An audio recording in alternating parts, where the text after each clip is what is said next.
अस्सलाम वालेकुम नाज़रीन, आप देख रहे हैं पाकिस्तान टेलीविजन न्यूज़ की खुसूसी ट्रांसमिशन। मैं हूं डॉक्टर सज्जाद बुखारी। नाज़रीन, एक ऐसे वक्त में पाकिस्तान और चाइना शराकतदारी के उस रिश्ते के साथ बंधे जाते रहे, जिस दौर में और जिन हालात में पाकिस्तान के ख़िलाफ़ एक नई formations, new blocks, new alliances सामने आई और फिर उसके बाद हमने देखा बड़ी डेवलपमेंट्स हुई। 2014 के बाद शी जिनपिंग पाकिस्तान तशरीफ़ लाए और उसके बाद एक $46 बिलियन का मुआहदा तय पाया और उससे उससे ज़्यादा अहम यह था कि पाकिस्तान में उस वक्त क्राइसिस था, एनर्जी क्राइसिस, और हमें तकरीबन 11 से 12 हज़ार मेगावाट बिजली का शॉर्टफॉल था, जिसे पूरा किया गया और उसमें इसका इजहार भी किया वज़ीर आज़म पाकिस्तान ने। और अब से कुछ देर कबल वफाकी वज़ीर इत्तलात व नशरियात मरियम औरंगज़ेब ने गुफ्तगू की और उन्होंने अपने इस गुफ्तगू के दौरान बड़े अहम नुकात पर बात की। उन्होंने कहा कि 4 साल इल्तवा का शिकार रहा सी पैक के जो मंसूबे थे और उसके साथ जो JCC, जो सबसे इंपॉर्टेंट, यानी उस हवाले से जो जितने भी काम हुए होते हैं, डेवलपमेंट वर्क हुआ होता है, उस पर इजलास होता है। आपने को भी याद होगा कि तमाम वज़राए आला, तमाम प्रोविंस के वज़राए आला भी उसमें मौजूद होते हैं। उसे इल्तवा का शिकार किया गया, जानबूझ के उसको डिले किया गया। उसके साथ साथ उन्होंने पॉलिटिकली जो इस वक्त जो सियासी अदम इस्तेहकाम है उस पर भी उन्होंने बात की। उन्होंने कहा खूनी इनकलाब की बातें करने वाले, बंदूकों की बात करने वाले जमहूरियत की किस मुंह से बात करते हैं। दूसरी जानिब उन्होंने एक बात और भी बड़ी अहम की। उन्होंने कहा दहशतगर्दी के हवाले से जो बात की जा रही है, तो दहशतगर्दी को कौन फ़रोग़ दे रहा है, कौन तक़वियत दे रहा है। फिर उन्होंने ये भी एक बड़ा एक अहम नुक्ता उठाया कि जहाँ जहाँ पे रुकावट थी इन 4 साला दौर में, 3.5 साल में, जहाँ जहाँ पे एडमिनिस्ट्रेटिव ब्लॉक्स थे, जहाँ पे प्रोसीजरल ब्लॉक्स थे, उनको दूर किया गया और अब इस पे काम तेज़ी से जा रहा है। और डेफिनेटली इस मरहले में CPEC, इस दूसरे मरहले में जहाँ पर हमने इकनॉमिक जो अपने जोन है, इक्तसादी जोन्स जो है उन्हें डेवलप करना है, एग्रीकल्चर सेक्टर को प्रमोट करना है और दीगर इक्तसादी शराकतदारी के तहत आगे बढ़ना है, उसको मज़ीद तक़वियत दी जाएगी। और प्राइम मिनिस्टर ने भी इस दौरे से कबल जो उन्होंने दो रोज़ा दौरा का आगाज़ किया है, उससे कबल भी उन्होंने चीन बिजनेस एंड इन्वेस्टमेंट फोरम के पहले इजलास से खिताब भी किया था। उन्होंने कहा कि हमने अपने ताल्लुकात को और इक्तसादी शराकतदारी को जदीद खतूत पर इस्तवार करना है। वज़ीर आज़म के इस दौरे की अहमियत, अफादियत और आने वाले दिनों में इसके क्या मुस्बत असरात मुरतब होंगे हमारे समाज पर और ओवरऑल जो सूरत हाल, उस पर हम बात करेंगे। हमारे साथ इस वक्त मौजूद हैं डॉक्टर मिर्ज़ा इख्तियार बेग साहब, किसी तारुफ के मोहताज नहीं है, मुल्क के मुमताज़ इंडस्ट्रियलिस्ट हैं, माहिर माशियात हैं। डॉक्टर साहब, आपका बहुत शुक्रिया, आपने हमें वक्त दिया। और शाहिद कियानी साहब भी हमारे साथ मौजूद हैं, किसी तारुफ के मोहताज नहीं, फॉर्मर इन्वेस्टर हैं, मईशत पर आपकी बड़ी गहरी नज़र है, जो हमारे सिफारती ताल्लुकात हैं और उसके उतार चढ़ाव को भी आप बहुत अच्छी तरह से समझते हैं, और चीन के साथ जो बिलखुसूस पाकिस्तान की इक्तसादी शराकतदारी, उस पर आपने बहुत काम किया है। शाहिद कियानी साहब, आपका भी बहुत बहुत शुक्रिया। डॉक्टर साहब, सबसे पहले आपकी तरफ आते हैं। एक तो इसका डिप्लोमेटिक जो साइड है, उस पर तो मैं कियानी साहब से भी बात करूंगा, डेफिनेटली वो बड़ा एक अहम जुज़ है इसका। लेकिन मईशत जो हमारे लिए एक बहुत बड़ा चैलेंज है, पाकिस्तान और चीन की इक्तसादी शराकतदारी की हम हमेशा बात करते हैं, और एक ऐसे वक्त में पाकिस्तान और चीन की इक्तसादी शराकतदारी आगे बढ़ी जब हम पर दहशतगर्दी का लेबल लगाया जा रहा था, हम अपनी जानों का ज़िया होते हुए देख रहे थे, हमारे मज़ारात पर हमले हो रहे थे। उन दिनों में पूरी दुनिया ने ये कोशिश की कि ये तक कहा गया कि मतबादिल एक सिल्क रूट बना दिया जाएगा, और इसके हवाले से आपको पता है हमारे दोस्त ममालिक को भी काफ़ी इंगेज किया गया। क्या समझते हैं आप, इस दौरे से क्या असरात मुरतब होंगे हमारी मईशत पर, जो और हमारी इक्तसादी जोन है, इकोनॉमिक जोन हैं, क्या वो इकोनॉमिक जोन पर तेजी से काम जारी हो सकेगा? देखिए, ये बात आपने बिल्कुल प्रियम्बल में सही कही कि उस वक्त जब कोई $1 मुल्क में हमारे इन्वेस्टमेंट नहीं करने को तैयार था और हमें 12,000 मेगावाट का शॉर्टफॉल था पावर में, डिमांड एंड सप्लाई में, और वो कंटेनर लॉकडाउन और सिचुएशन में चीन के प्रेसिडेंट शी ने आके हमारे यहाँ मुआहदा किया, और हमने देखा कि मुस्लिम लीग नून की हुकूमत पीपल्स पार्टी के सपोर्ट से उन्होंने 10,000 मेगावाट की बिजली मुल्क में मुख्तलिफ प्रोजेक्ट्स में जनरेट की, जिसमें पंजाब भी है और सिंध में भी है और कोयले के प्रोजेक्ट भी हैं और मुतबादिल तवानाई के भी। ये टर्निंग पॉइंट था CPEC का पहला हिस्सा, जिसमें प्रैक्टिकली अमलन हमको 10,000 मेगावाट बिजली मिली, जिसने हमारी पावर क्राइसिस को काफी हद तक खत्म कर दिया, बल्कि मैं कहता हूँ डिमांड सप्लाई गैप भी तकरीबन खत्म हो गया था। इतनी हमारी 10-11 हजार मेगावाट की जरूरत थी। उसके बाद दूसरा फेज था जिसमें इंफ्रास्ट्रक्चर डेवलपमेंट और ग्वादर के प्रोजेक्ट और झूमर CPEC का, अगर आप मुझसे पूछेंगे क्या है हेल्थ मार्क डॉक्टर सजाद, तो मैं कहूंगा स्पेशल इकोनॉमिक जोन, और दूसरे नंबर पे भी स्पेशल इकोनॉमिक जोन, और तीसरे नंबर भी स्पेशल इकोनॉमिक जोन। वो इसलिए कि इसमें इन 9 जोनों को जो डिक्लेयर करा, हर सूबे में 2-2 और एक गिलगित बल्तिस्तान में, उसमें रीलोकेशन ऑफ इंडस्ट्री था चाइना से, उसमें नई जॉब क्रिएशन थी, उसमें ट्रांसफर ऑफ टेक्नोलॉजी थी, उसमें नया इन्वेस्टमेंट था, उसमें नई जॉब क्रिएशन थी, उसमें चाइना के ग्लोबल नेटवर्क से एक्सपोर्ट बढ़ाना था। इससे बेहतर चीजें कॉम्बिनेशन, विन विन कॉम्बिनेशन हो ही नहीं सकता। लेकिन 4 साल की दौरे हुकूमत में पीटीआई की इन प्रोजेक्ट को नजरअंदाज किया गया। बातें और बयानात ये किए गए कि जी होल्ड करते हैं हम सीपैक के प्रोजेक्ट, रिव्यू करना है, और इस तरह की बातों से जिसमें सरमायाकार को आपने शेखी बना दिया। और यही हुआ कि इन 4 सालों में ना स्पेशल इकोनॉमिक जोन्स डेवलप हो सके, ना गवादर के जो बाकी काम था वो पोर्ट का वो डेवलप हो सका, और न इंफ्रास्ट्रक्चर के बाकी के प्रोजेक्ट रुके। लेकिन अब शहबाज शरीफ साहब ने जो जिस तरीके से वो सिफारती सतह के ऊपर भी पूरी कोशिश कर रहे हैं उन नाराज ममालिक की जो पाकिस्तान से उस रवैये पे कि हमारी कंसिस्टेंट पॉलिसी नहीं है, हमने उनके प्रोजेक्ट्स को वो अहमियत नहीं दी, वो तरजीहात न दी, वो प्रायोरिटी न दी, वो एक तरफ होके बैठ गए थे। अच्छा डॉक्टर साहब, मैं ये जो आपका एक डिप्लोमेटिक गैप वाला क्वेश्चन है, ये सबसे ज्यादा आपका अहम है डॉक्टर साहब। सीपैक को देखें, ये हाथ से जा रहा है। ठीक है, मुझे खुशी है पीडीएम की हुकूमत ने सीपैक को वो तरजीहात दी। कल शाम में 2 मीटिंगें हुई, ईसीसी की और एकनेक की, और तीनों प्रोजेक्ट जो थे, एक आपका आजाद कश्मीर का हैडल प्लांट का था, एक केसीआर का था, और एक ML1 कराची पेशावर हाईवे, जिसकी टोटल मालियत जो है अपना $12 बिलियन बनती है, वो कल यहाँ से अप्रूव करके हमने भेजे हैं पाकिस्तान से। रातों रात समरी साइन हुई। इस तरह से काम होता है जो चाइनीज का। मैं चाहता हूं, मैं डॉक्टर साहब आपके पास दोबारा आऊंगा। आपका बड़ा एक अहम नुक्ता था और डेफिनेटली कियानी साहब से कंसर्न है वो, क्योंकि जो डिप्लोमेटिक गैप है वो हमारे लिए बड़े मसाइल पैदा करता है। अच्छा कियानी साहब, ये बताइएगा कि इस वक्त जो सूरत हाल है, हम देख रहे हैं कि काफी हद तक हमने देखा कि एक डिप्लोमेटिक आइसोलेशन हमें नजर आया, एक जेस्चर जरूर नजर हमें आया कि पाक चीन इक्तिसादी शराकतदारी को कोविड का बहाना बना के उसमें डिलेइंग टैक्टिक्स, कहीं उसको रोल बैक करने की कोशिश की गई। क्या आपको लगता है कि अब जो जेसीसी के इजलास इल्तवा का शिकार हुए हैं उसे फौरी तौर पर वीकली या मंथली बेस पर करवाना चाहिए, या आप समझते हैं कि अभी हमें मजीद भी इस पे काम करने की जरूरत है, क्योंकि जो इतना गैप आया है इस गैप को फिल करने के लिए it will take too much time. Am I right sir?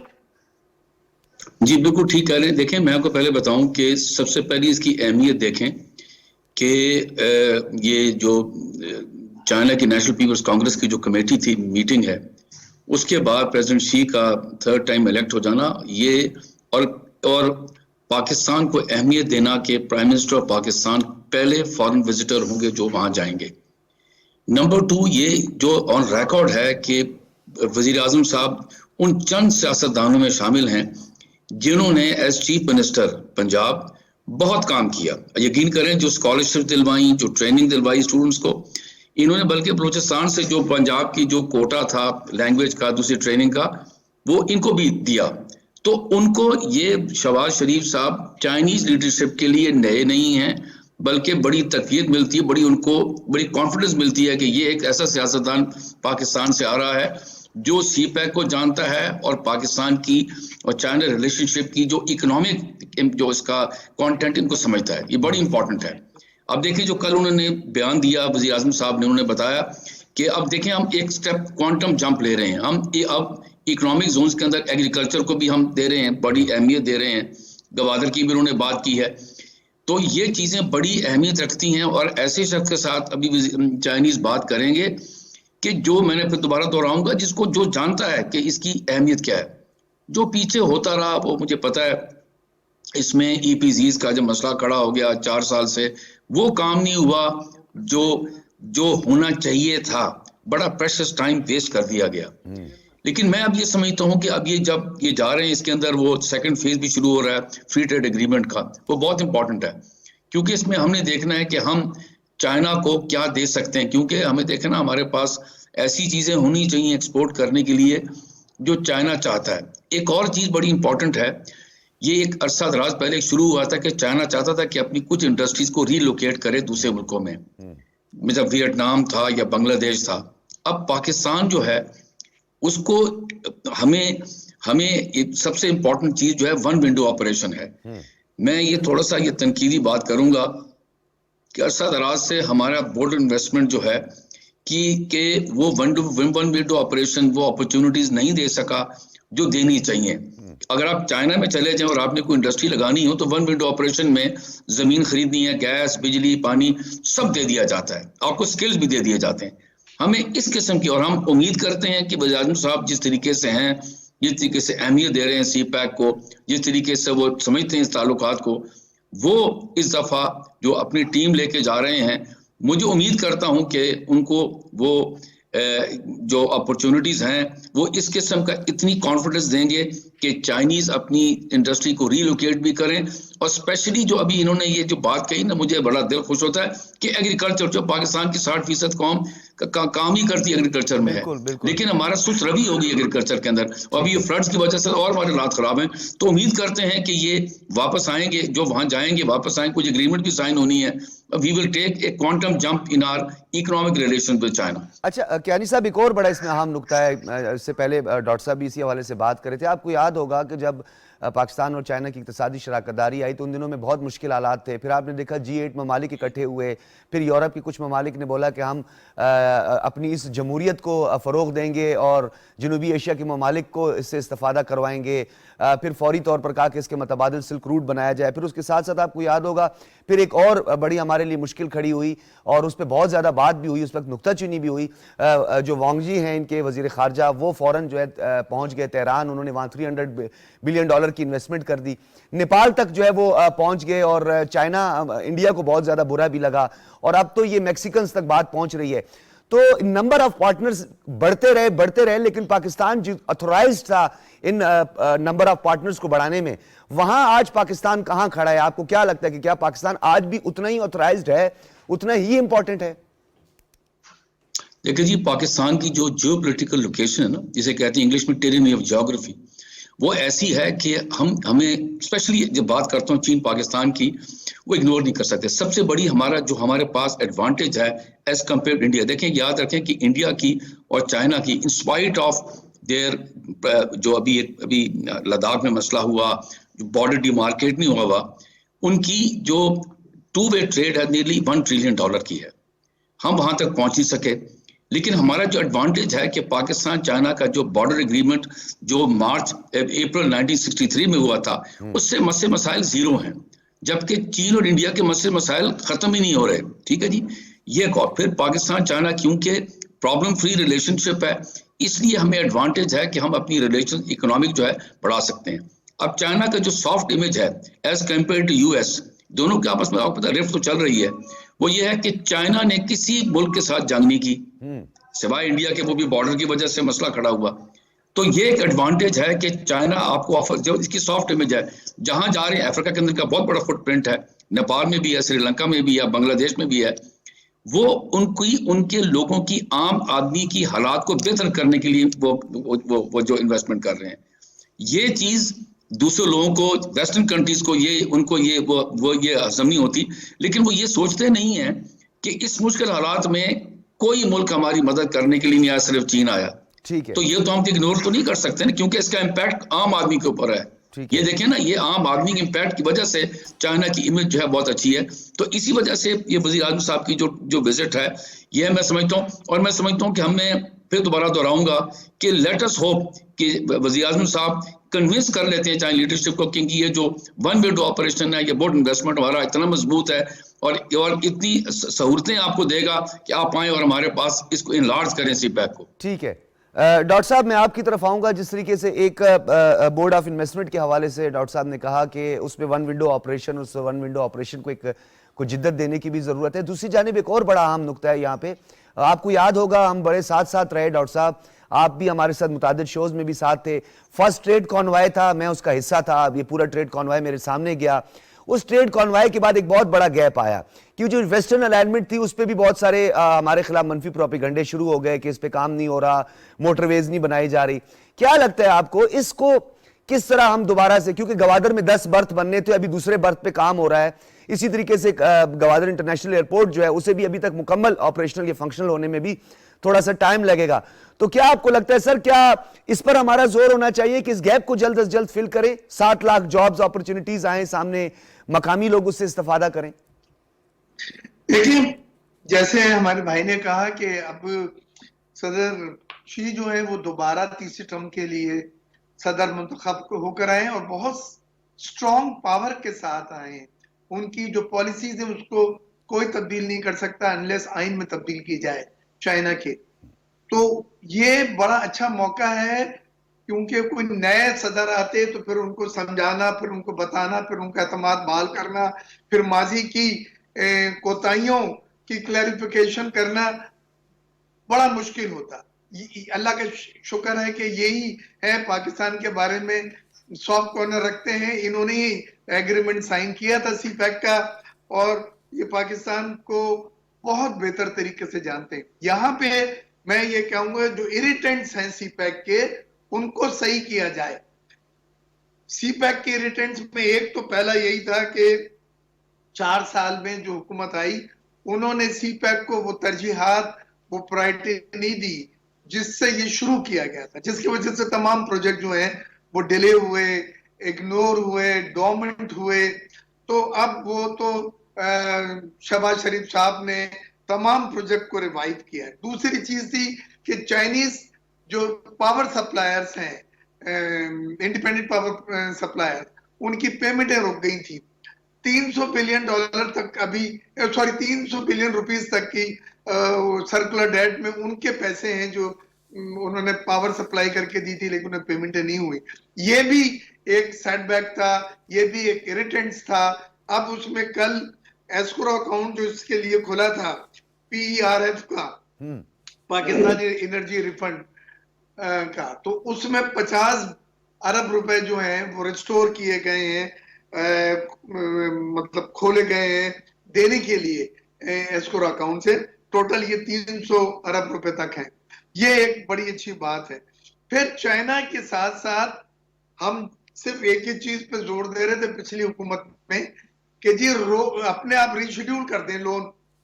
हर बार घूम फिर के आते थे, क्योंकि चाइना इसको पाकिस्तान का सबसे बड़ा डेट प्रोवाइडर है जो लोन देने वाला है। उसके पास हमारी टोटल GDP का तकरीबन 10% यानी $30 अरब के मुख्तलिफ लोन्स हैं चाइना के, जो अब बात कर रहे हैं शहबाज शरीफ साहब। उसमें तकरीबन $14.6 अरब की रीशेड्यूलिंग की रिक्वेस्ट है, जिसको रोल ओवर कहते हैं कि आप दोबारा रोल ओवर कर दें, जैसे सऊदी अरब। तो चाइना के साथ हमारे मल्टी डायमेंशनल मफादात जुड़े हुए हैं। चाइना वो रिलायबल टाइम टेस्टेड फ्रेंड है जिसमें आपको मन तक PhD दिमाग नहीं लड़ाने की जरूरत। उसके साथ वो professionals hard working consistent policy पे बिलीव करते हैं। आपने चाइनीज प्रोजेक्ट के साथ खेलना नहीं है, जो पिछले 4 सालों में हुआ है।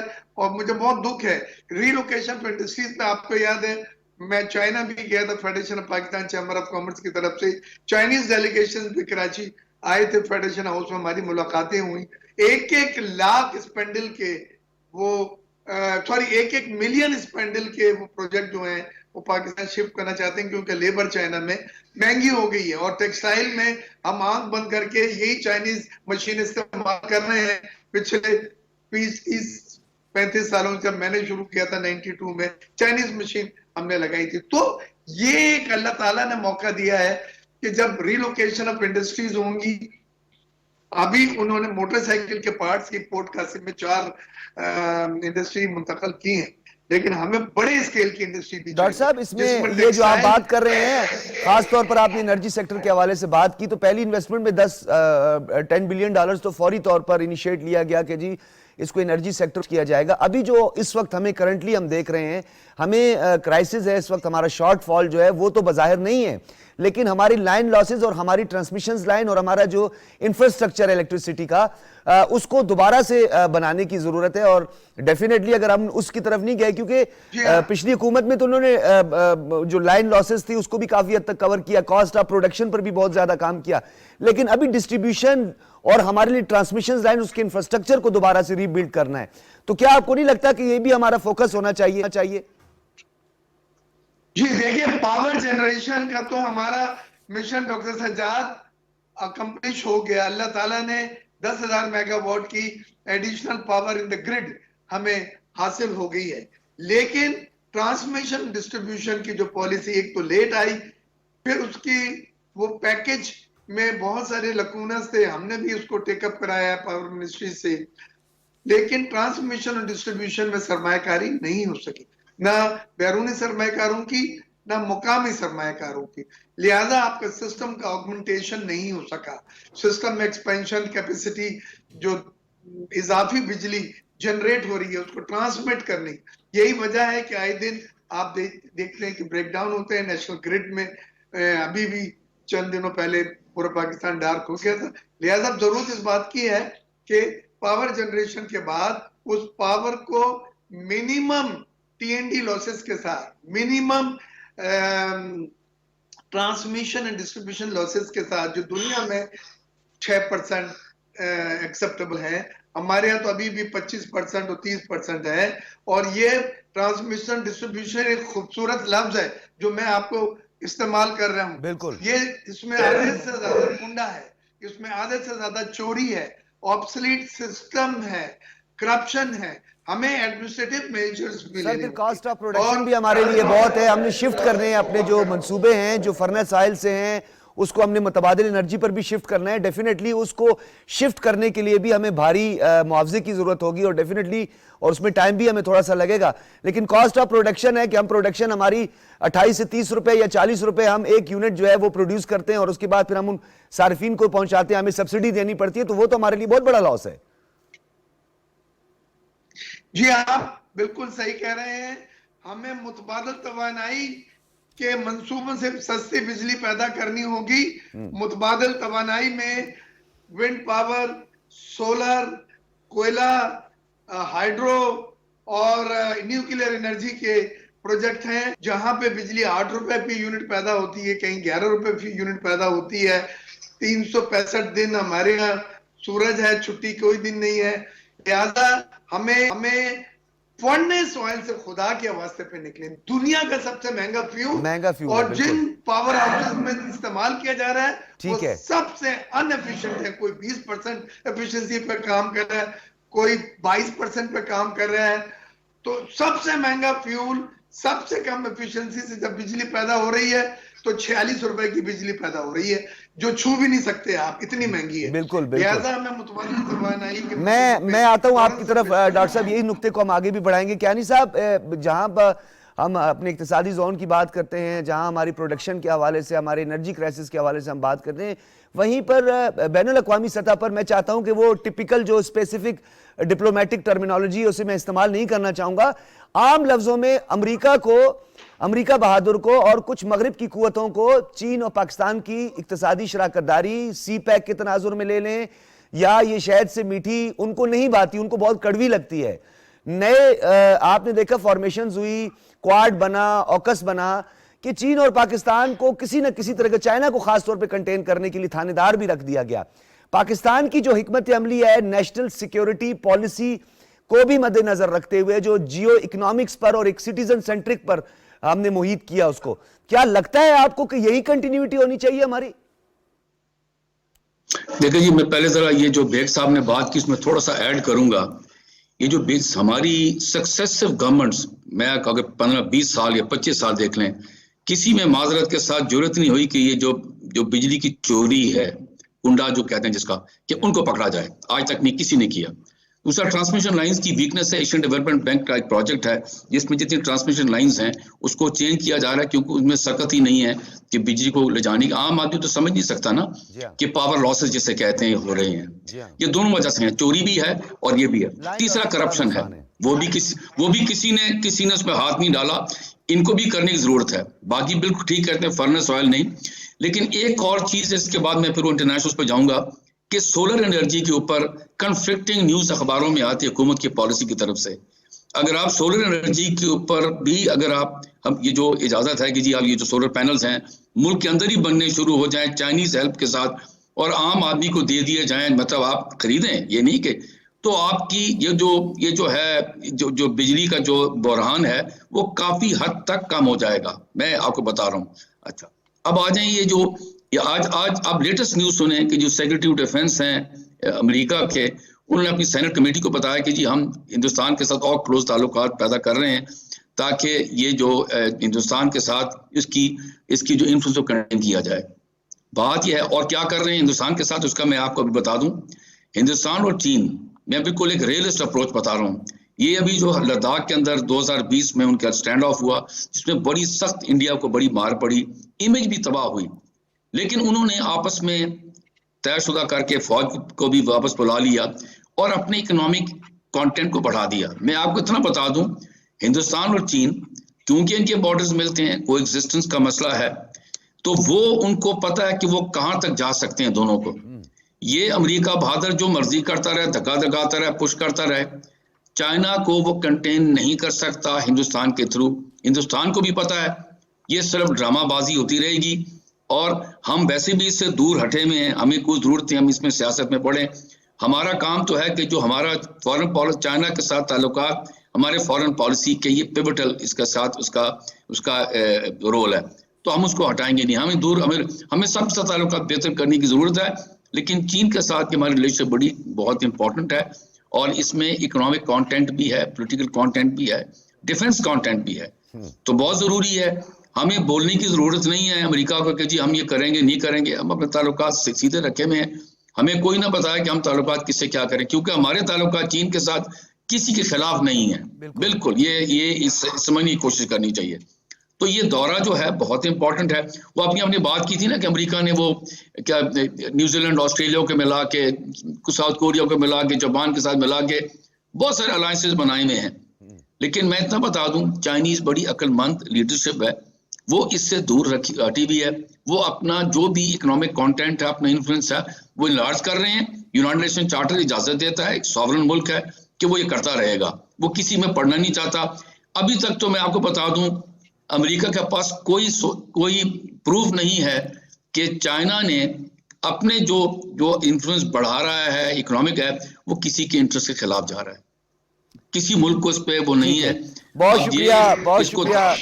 शाहिद कियानी साहब हमारे साथ मौजूद थे, फॉर्मर एम्बेसडर, और डॉक्टर मिर्जा इख्तियार बेग साहब इंडस्ट्रियलिस्ट और माहिर माशियात हमारे साथ मौजूद थे। आप दोनों का बहुत शुक्रिया। नाज़रीन, पाकिस्तान टेलीविजन न्यूज़ की इस खुसूसी ट्रांसमिशन का सिलसिला जारी रहेगा, यानी वज़ीर आज़म का ये दौरा, इसकी अहमियत और तमाम अपडेट्स के हवाले से हम आपको आगाह करते रहेंगे। जो भी डेवलपमेंट होगी पाकिस्तान टेलीविजन आपको गाए बगाए उस हवाले से अपडेट करता रहेगा। इजाज़त दीजिए, अल्लाह हाफिज़।